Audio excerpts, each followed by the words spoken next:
I'm still going with the Saints. The Saints won. They took care of business against the Giants. Obviously, the Bucs went on the road, took care of business against Green Bay.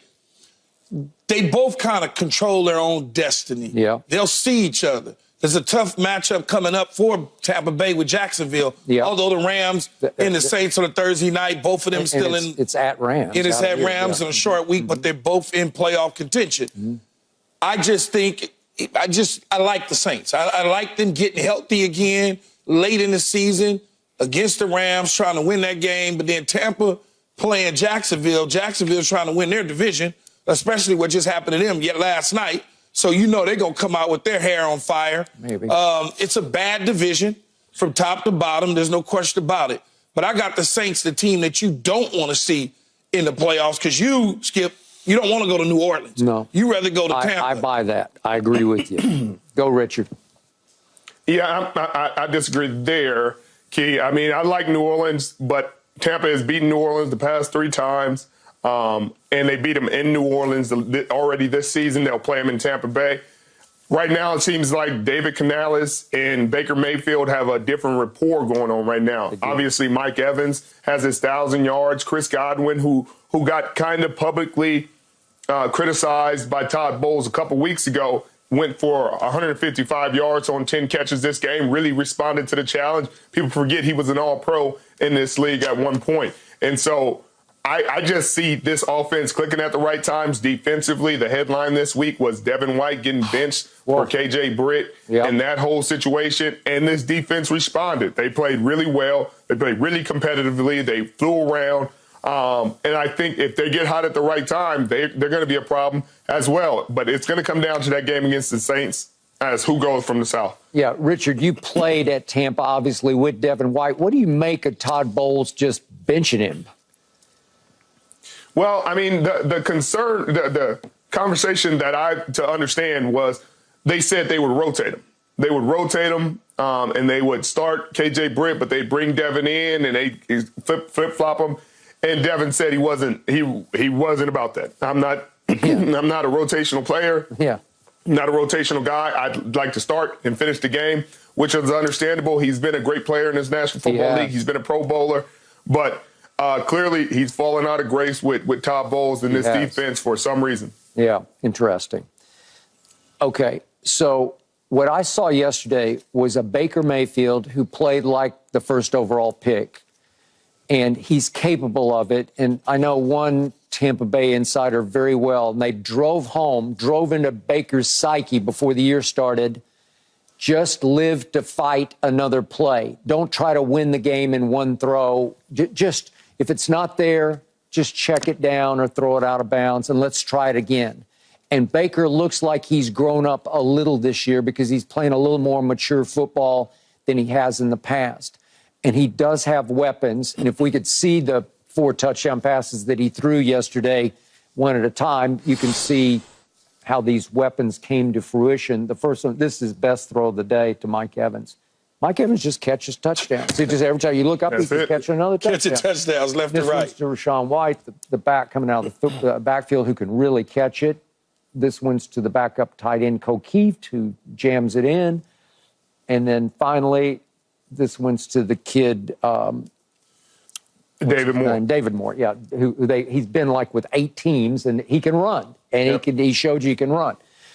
All right, so to me, do I think New Orleans' defense is a little better than Tampa's? Yes. Is Tampa's getting a little long in the tooth, except for Winfield at safety? Yeah, you can make that case because Levante David seems like he's going to play forever at linebacker, and he actually played very well, made 2 or 3 big plays yesterday.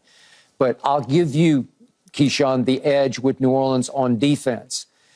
If it comes down to the quarterbacks, I'll still take Baker slightly over Derek Carr. And I don't know, I think you would too in your heart of hearts. It's a close call, but if it's at Tampa and you got to make one play late in the game, I'm going to take Baker. He's been very good late in games. Yeah, late in the game, one play, really Baker Mayfield, because Derek Carr, as much as I've been a supporter of his throughout the years, he has driven me crazy this year, no question about it, to the point where even his own teammates have gotten into it with him just about some of the things that he's been doing to hurt the offense. So, yeah, late in the game, certainly. But I like the fact that they're going to get healthy this week against the Rams. My nephew should be back. You know, Is he supposed to be? He's supposed to be back. Olave is supposed to be back. So it'll be interesting to see. But Keyshawn, the Rams are very dangerous right now. The Rams are a good team. Matt Stafford played, I know it was only 28-20 at Washington, but Matt Stafford put up some big numbers.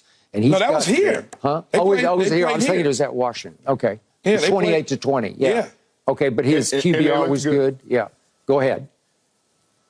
Yeah, I mean, Baker Mayfield broke a record at Lambeau, which is hard to do. I mean, the highest quarterback rating ever at Lambeau Field. No quarterback has ever posted a perfect quarterback rating at Lambeau Field. Yep. It's just a rhythm thing with him, Skip. It's a rhythm thing. Dave Canales, they had not been running the ball well all season. I mean, they couldn't run it at all. And now Rashad White has had. Yep. He's starting to get it. He had 21 carries for 89 yards. He's had 7 touchdowns in the last 7 games. He's starting to become a difference maker on that team on top of the other playmakers they already had. I just don't trust Derek Carr.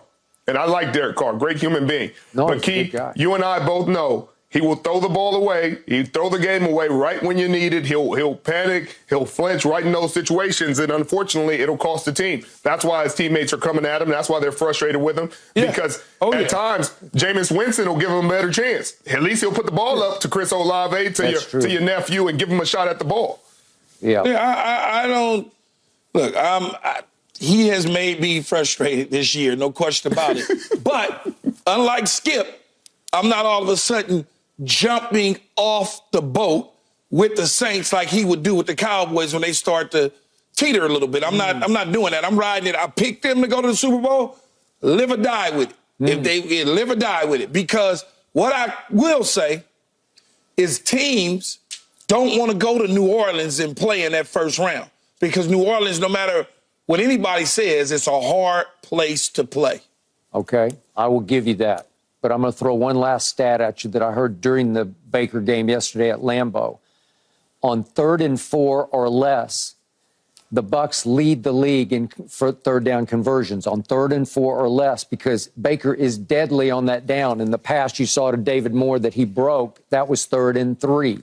So if they can at least stay just ahead of the chains enough to get to 3rd and 3, 3rd and 4, they can pick you to pieces. So I still like their chances at home against a Saints team that Tom Brady had. Remember, Tom Brady, they pretty much owned Tom in his time in Tampa, except for the one playoff game at Drew Brees. Well, the good thing is they got Jacksonville at home. Right. Yeah. So we'll They got see. Jacksonville, and then they end at Carolina, so they should be able to pull that off. So here we go. Yeah. You might want to stop saying, here we go. Yeah. Here we go. Yeah.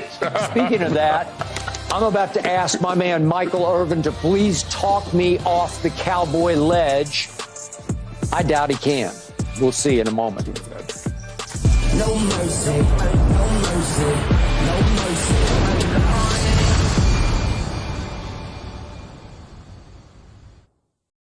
Thanks for watching, Undisputed fans. Do you want more highlights from the show?